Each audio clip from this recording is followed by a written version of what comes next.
Alam niyo po ba, umabot ako sa point na I made a Stan account. So at that point, like, artista ka na. Opo, artista And you had na ako. like your own account. Yes. And then you had this other account. Yung scene po na yun. Di ko ma-mention, manood kayo. Yeah. Manood kayo. Is it safe to say that you enjoy working with Alan? Like, sobrang aminado ko dun. Like, kaya nga joke namin na, hey, it's the best singer in town. Nagsimula sa betrayal. Yeah. That was amazing. Ang saya. Saya po sa mga Christmas party. Betrayals. Hey everyone, and welcome to another episode of Once and Always a Fanboy with me, your host, Chris Cantada Force. Such a great start to the year because this is the first interview that we're having in this pseudo podcast studio, so to speak. And to celebrate this first, I couldn't think of anyone better to be my guest for this session.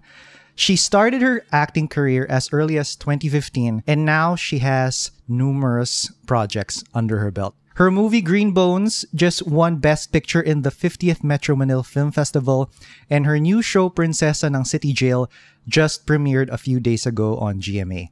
Fangirls and fanboys, Sofia Pablo. Ooh, kunyari mo yan. Hi everyone. Yay. Hi to you, Chris. Thank you for having me. Of course. So first off, congratulations to all the success with Green Bones. Thank you. I was able to watch it with my wife nung weekend, and I tagged you. And it really deserves all the praise and awards it's been getting. So I'm just curious, like, how did you get involved in that project? Actually po, I was surprised kasi I had no idea.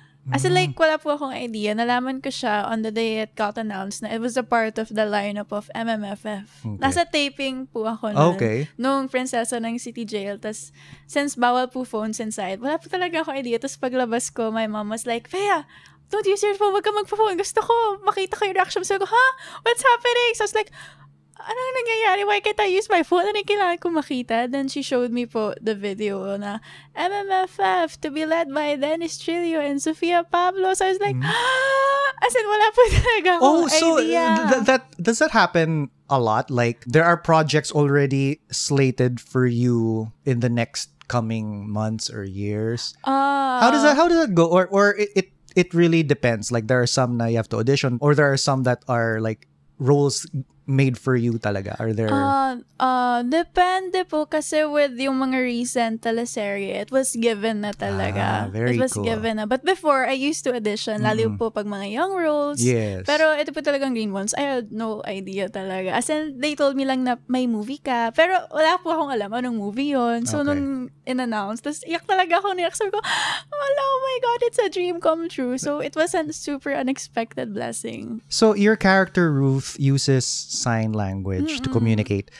As an actor who memorizes lines for a living, how is that process different or similar? Like, instead of memorizing words, you had to memorize actions. Actually po, nung una, sabi ko, wala akong lines, so mas madali siya.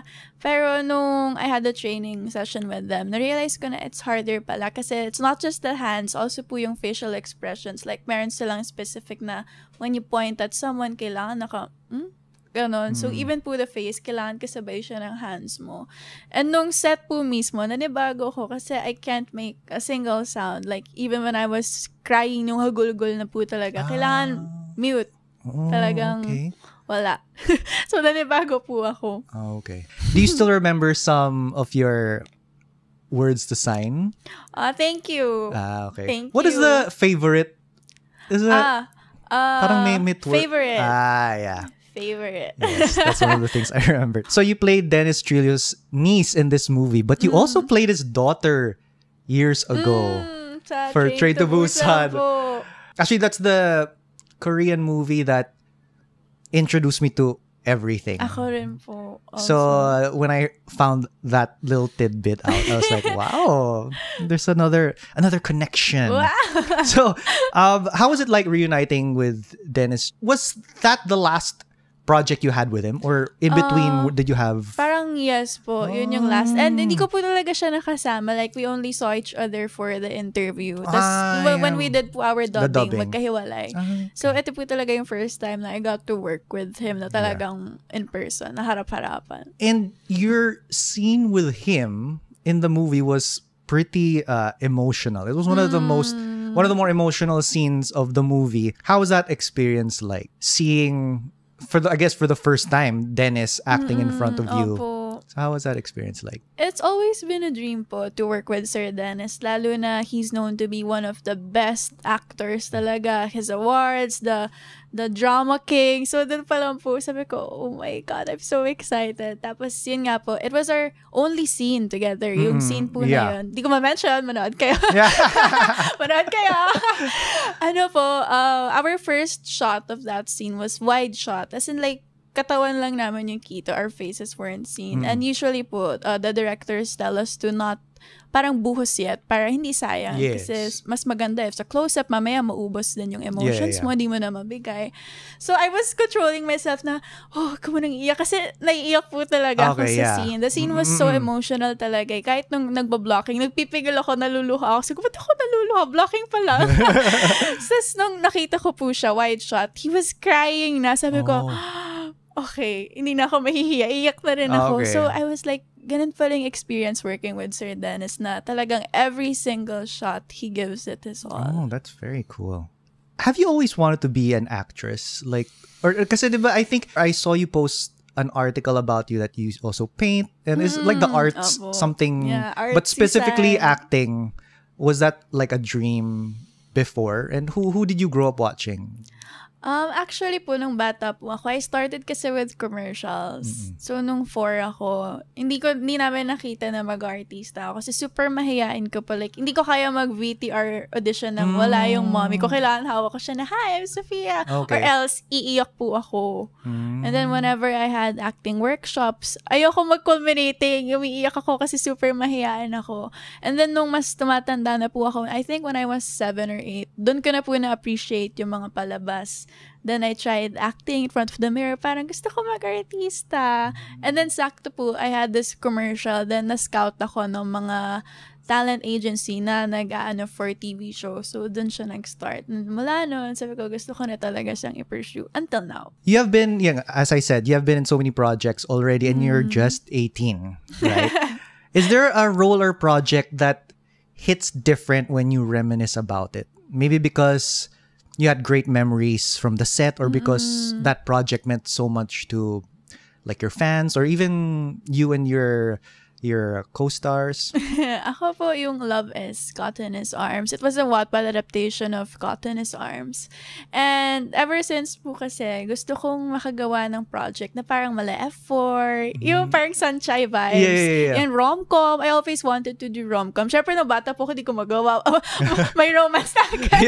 So, sakto po nang binigay yung Love is, it was rom-com. Tapos, it had that type na parang F4. Hindi nga lang 4, 5. 5 boys sila doon. And then the set was just so fun. Lahat po kasi kami teens.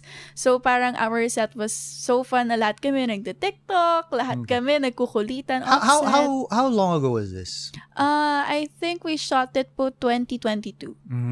Then it aired 2023. Okay. So a recent recent memory of a set. Oh, let's go to Prinsesa ng City Jail. What can fans look forward to with your new show? And can you like give us a brief synopsis first since it's just starting, so just to entice like new people to get involved. So, Prinsesa ng City Jail is about Princess Pascual's life. And makikita po sa story na everything happens for a reason. Like sa pilot episode, sa pilot week actually, makikita natin na ang daming struggles. Like from the time pa lang na ipanganak si Princess, naagaw agad yung life niya sa kanya. Pinagpalit sila ni Libby sa loob. Yeah. And then, parang munti ka na siya mapunta sa social welfare, magiging adopted daughter. Sana siya nang hindi niya alam kung sino. And then, biglang the jail guard, si Dado, inampun siya. And then, nakita natin na, kaya siguro siya naiwan doon kasi she'll change the parang point of view ng mga prisoners in life. Makikita po natin yung scene ni Shanna sa loob ng kulungan.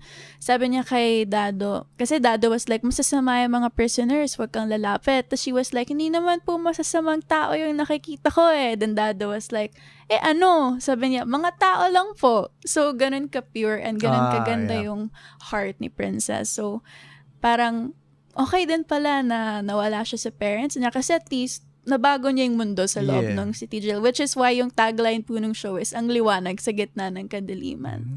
Ganon. Everything happens for a reason. reason. This is something I'm very curious na I want to ask you about. What is the secret to crying on cue? Because first episode pa lang like, whoa.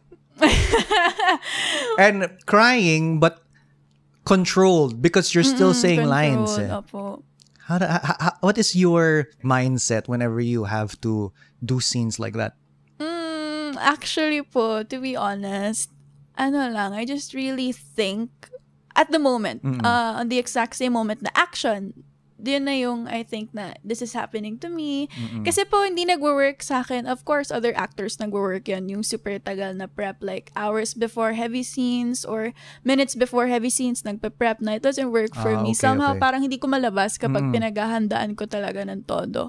Pero kapag on take, action, tas dun pa lang ako na, oh my God, this is happening to me. Nangyari sa akin to, tas nangyari sa akin to. Then now, this is happening to me. Dun po lumalabas yung mas raw na emotions ko.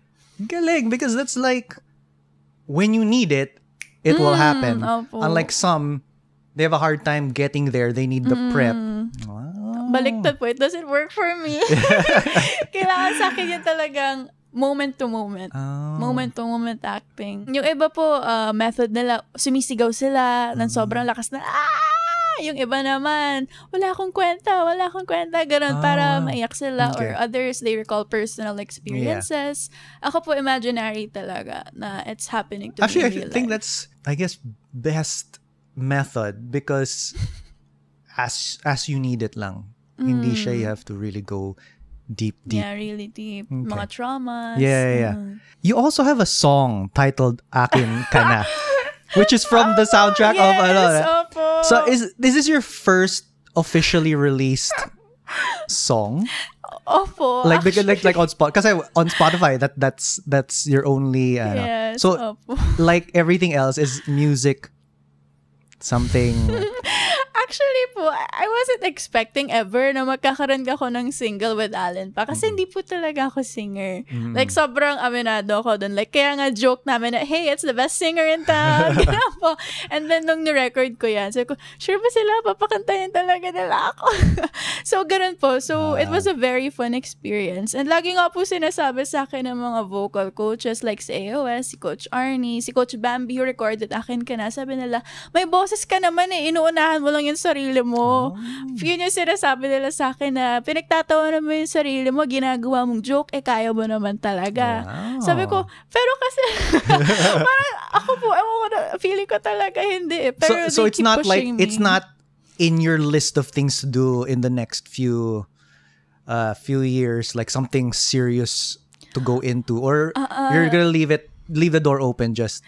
Yeah, opo. Lalo na yun nga po. Since gusto ko rin naman makinig sa mga vocal coaches na mag-singing lessons, sabi nila, you can sing live, maniwala ka sa amin. Kasi po AOS, we have this girls prod. Yeah. And I really prefer to record and then sing plus one. Yeah. Kasi baka masira ko yung prod or something, hindi talaga ako singer. Then they always tell me, kaya mo eh, mag-singing lessons ka and then you can sing live. Sabi ko,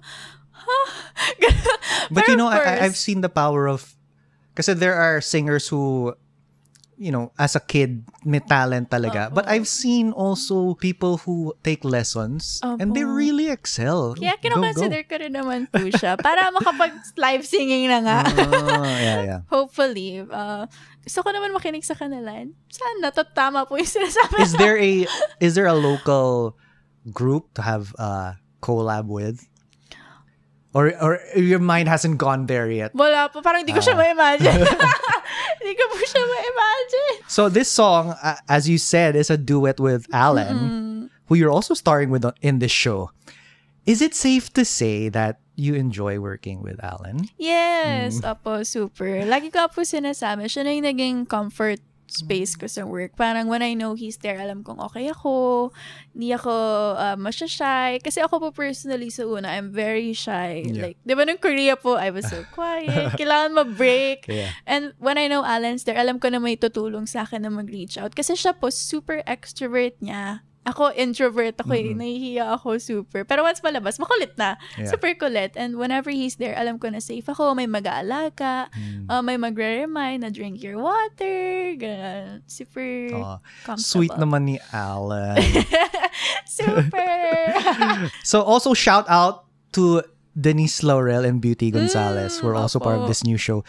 What was something you learned or took from the experience of working with these two great actresses? Because diba, we've spent a lot of time. Other than the Korea trip we did, I spent a lot of time with Denise, and she is not the character she's portraying. So I was shocked. Even from the trailer alone, like, huh? Siya yun? So how is it like working with these two amazing actresses? I think po una with Miss Beauty, ang natutunan ko, ang halaga rin talaga ng personal connection mo dun sa ka-eksena mo, yung comfy ka na, you can ask for help, lalo pag emotional scenes. Kasi here po sa Prinsesa, ang dami naming emotional scenes na Miss Beauty. Like, super. Para kami lagi nagbe-break up. Pero ang dami natin breakup scenes, no? Ganon. And then whenever na parang, okay, prepare na kayo. Kasi kailangan start crying na kami agad. Hindi siya yung crying at the middle of the scene. So, kailangan may karga na. We would hold hands and we would look at each other. Pag kulang pa, we would hug each other. So, doon ko na-realize na ang laking bagay rin pala nun kapag parang comfy ka sa ka-work mo na you can ask for a hug, can we hold hands? Ganun that's po. nice. With Miss Denise, siguro po, I wanna be like her na sobrang maalaga niya sa mga ka-work niya. Super. Pag napanood niyo po yung trailer, ang daming pisikalan, di ba? With Miss Denise and Princess. Divina and Princess. Yeah. She's so, alam niyo po yung, babe, is it okay? Kasi my nails, baka matusok ka. Please tell me. Ganon. So sabi ko, nakaka-admire kasi she's Denise Laurel. Yes. Pero ganon siya ka-cautious sa mga nakaka-work niya. Super. As in, parang pag offset, baby, I'm so sorry. Gano, baby, I don't want to push you, but I have to do this. Super sweet girl. Kaya nagulat po ako nung napanood ko. Kasi I wasn't able to watch the pilot scenes of Miss Denise and Miss Beauty, yung nasa loob sila ng kulungan. Sabi ko, wow, she really is the Denise Laurel. Grabe. Yeah, I've experienced her kindness. Like, we were on the same flight coming home from a previous junket, and she's so kind to everyone who wants to have a picture with her. Since this podcast is called Once and Always a Fanboy, what are you currently fangirling over at this moment? Like, a show, a book, music? Ang dami po. Pero una, Stranger Things. Stranger Things. Like, from the moment it got launched, nanonood na po ako ng Stranger Things. And, alam niyo po ba, umabot ako sa point na I made a Stan account for M11. Really? Yes, for Mike and 11. As in, nag-edit po ako ng mga fan edit. How long? When was this? I think nung season 2 po. Nung nilaunch yung season 2. I had a M11 account. Tapos talagang nakikipag-interact ako with M11 stands from the US, from all over the world. Is that account still parang alive? Wala na. Wala na po ata. Pero as in, I really researched kung, as in like, what a typical fangirl would do na titignan ko ano yung sinasabi nila sa interviews about each other. Yeah. Nag-edit ako, like, kumari po magkatabi sila, tapos magtitinginan. I-edit ko yun! Super wow. Fan ako ng M11. Super. Sin ine-effortan ko siyang i-edit. Mas ine-effortan ko po yun ng time na yun kaysa sa sarili kong account. Oh my God. So, at that point, like, artista ka na. Opo, artista. And you had, ako. like, your own account. Yes. And then you had this other account. I had this M11 account na mas tinututukan ko ng oras. Oh, wow. Gano'n. Tapos mini-message ko po sila. Alam niyo po yung thread na day one of messaging you until you reply. Gano'n, nagme-message po ako. Nag-reply siya? No, of course. I understand. Yeah. Ang daming nagme-message din for sure. So I'm sure you're excited for the the final season. Sad, pero excited kasi sabi nila it's the best season they've ever made. Oh, Netflix. Kami ulit, ha? Ready. Well, that's a nice tidbit to know about you. As I said before, you've been acting from such a young age. When you look back, what were some of the things that frightened you about this industry that you can handle pretty well now as a young woman? I think, not everyone will like you. Kahit wala kang ginagawa. Yeah. Before, parang iniisip ko na, bakit? Kailangan ipakita ko na it's not like this, it's not like that. Kailangan malaman nila na hindi naman eh. I mean, like, mali yung iniisip nyo. And then, lalo na po nung growing up, nakikita ko na it's not just me. Ang dami pong mas malala. Then, na-realize ko na you can't really force everyone to like you. Kailangan matutunan mo lang tanggapin and hanap ka na lang ng ways to show them na mali yung iniisip nila. If you only had to act in one genre for the rest of your life, what would you pick? Comedy, horror, drama, and why? I think drama. Pag for the rest of my life. Kasi I love doing rom-com, of course. Parang ang gaan lang. Pero with drama po kasi, ang daming different types of drama. Ang dami mong pwedeng iba't ibang gawing na atake when it comes to crying. And mas na-challenge din yung craft as celebrities na parang kailangan nakikita na pag may crying scene ka, iba to. Kasi if you just cry the same, wala na siyang variety na, ganyan din siya last week ganyan din siya ng other ep. So, mas challenging talaga siya in a way. And I want to be challenged po talaga since passion ko po talaga yung acting. What do you think your strengths are in acting? And what do you feel you still want to work on some more?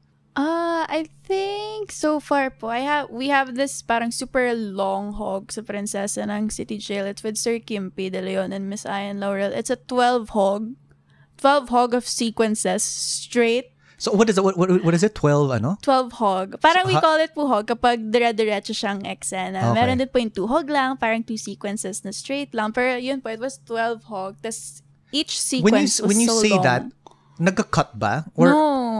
So, dire-diretso po. Dire-diretso okay. siya. So 12 hog. As in, ang haba talaga per script. Plus, it was a revelation part of the story. So, yung lines po, ang hahaba, ang bibigat, the emotions, talagang buhos lahat ng iyak.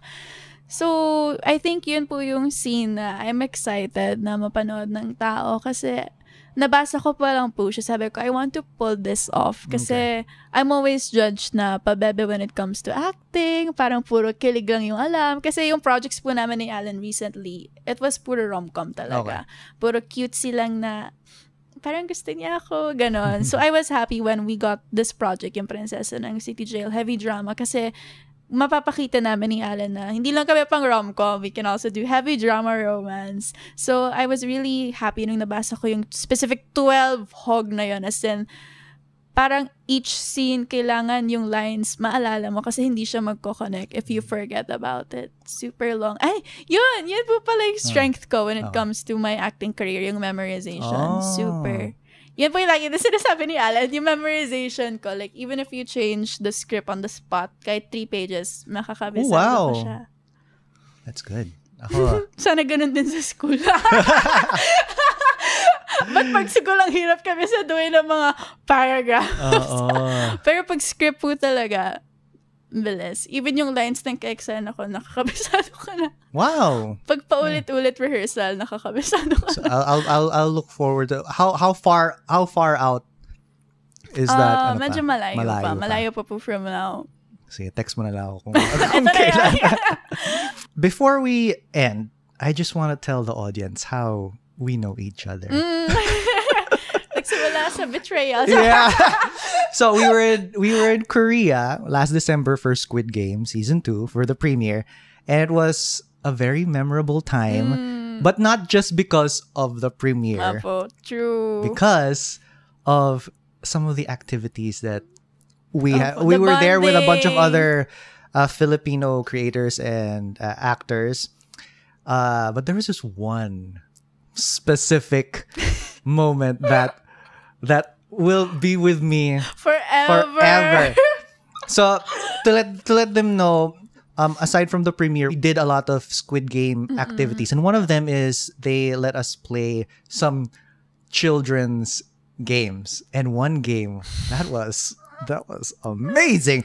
So it's called Youth Nori, and I won't explain like everything, but technically it's like like a Monopoly board game. Opo. You roll a dice and then Unahan, pabilisan yeah. to Opo. reach the end.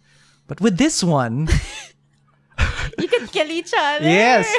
So if it so happens that your block lands on the same block as your opponent, you can get rid of them and then let them go back to the Zero. starting point.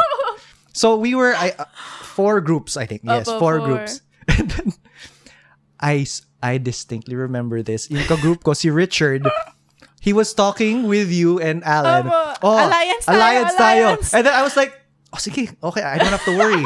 I don't have to worry because sabi, okay, go, alliance. And then when it was their group's turn, and then they landed on our block, kami ni Richard were like, I don't know. I think there's another option. You can Yeah, bring you can in start po another one. Yeah, they're gonna do that. Biglang kill. Kill. I'm going to put the video of my reaction of what is happening? So and then after that, everyone was just betraying everyone. Lalo po yung team nyo, ilang beses na kill. Parang I know. may reach na yung finish line, tapos biglang kill. It's so funny. Pero like joking aside, that was such a fun 2 days of like getting to know. And you know what? This was the first time I experienced a huge group of going to junkets na. We were like, what, 15, 16, 17? Yeah. And I thought na, we're gonna have, feel ko may mga Groups. factions, but we were together the whole time. Complete. Like, eating, pati sa Cold Stone, and it was such a fun experience. I just want to ask, like, what was your favorite part of that 2-day Squid Game? Because you had so many great experiences. You were featured on the screen also, and you were wearing the costume. Yummy. Yeah. So, what was one of the highlights of that time for you? Ang dami. No? Syempre po meeting the cast unexpectedly. Park Sung-hoon. Kita-kita yung kilig ka sa video. Tapos yun nga po, I wasn't expecting na mapa-flash ako sa screen. Syempre, there were like thousands of people in that big studio. Tapos biglang nakita ko yung faces ko. Na-shock po talaga ako. Pero I think, yung parang pinaka-favorite ko was also Youth Nori. Youth Nori. Kasi, Alan and I, usually po, yun nga po, like sabi niya po, big groups, usually mahahati sa dalawa. Kami po, parang akala namin, ang makakausap lang namin is Miss MJ, Miss Denise, pero parang feeling namin, because of Youth Nori, lahat naging mas solid yung group. Even with Ross. Kasi I knew po her from TikTok. Pero hindi ko alam paano mag-approach. And super introvert nga po ako. Kumbaga, nag-usap kami. Pero, nagkakahiyaan kami both. Parang pareho kaming mahiyaan. Pero because of Youth Nori, talagang na-break, talagang nag-awakan kami. Ganon. It was talaga. That was a great experience. Super. I wish Youth Nori would be available in the Philippines. Ang saya. Saya po sa mga Christmas party. Betrayals. All right. So yeah, that's it. Thank you so much, Thank you Sophia, po. for being my first guest of 2025. I'm looking forward to all your great projects in the future. And if you have any final words, you can speak to the camera directly if you want to promote anything. Hello, everyone. If you're watching up until now, thank you kasi tinapos niyo yung podcast. And of course, syempre dito na rin lang ako. I want to invite you all to watch Prinsesa ng City Jail Mondays to Fridays, 3:20 p.m. And of course, keep supporting Kuya Chris's podcast. Yeah.